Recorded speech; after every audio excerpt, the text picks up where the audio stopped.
হাফেজ মাওলানা আব্দুল আল কাউসার আলোচনা করবেন। কেমন আছেন আপনারা সবাই?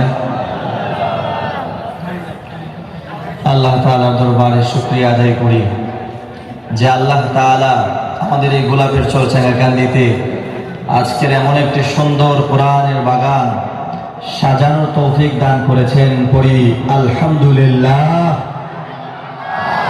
পড়ি রব্বানা লাকাল হামদ হামদান কাসীরা তাইয়িবান মুবারাকান ফীহ। আমি চাঙ্গাকান্দিতে এর আগে একবার এসেছি, তবে এইখানে প্রথম। আজকে আমাকে দাওয়াত করেছে হযরত মাওলানা হুসাইন আহমদ সাহেব এবং হযরত মাওলানা সাব্বির আহমেদ সাহেব।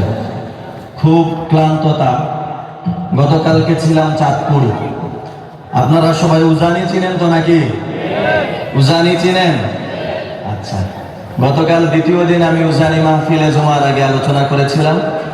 সেখান থেকে প্রোগ্রাম শেষ করে আবার ঢাকার কেরানীগঞ্জে ছিলাম।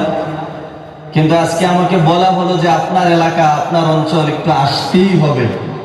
তো যার কারণে আপনাদের সম্মুখে আসা। আর সবচেয়ে বড় বিষয় হচ্ছে আপনাদেরকে দেখে আমার অনেক ভালো লাগতেছে, আলহামদুলিল্লাহ। আমরা এখানে বলেন কার জন্য এসেছি? দুনিয়ার কোনো চাহিদা আছে? জোরে বলেন আছে। আমরা ভালোবাসি কাকে? আমরা কার গোলাম? আমরা ভালোবাসি আল্লাহ এবং তার রাসূলকে, ঠিক কিনা? আমরা আকাশ বাতাস প্রকম্পিত করে আজকে চাঙ্গাকান্দি গোলাপের চরের মানুষ সাক্ষ্য দেব যে দুনিয়ার জমিনে যতদিন আছে একমাত্র কার জন্য? আল্লাহর নামে একটি তাকবীর হবে, নারে তাকবীর, নারে তাকবীর। আল কোরআনের আলো, আল হাদিসের আলো,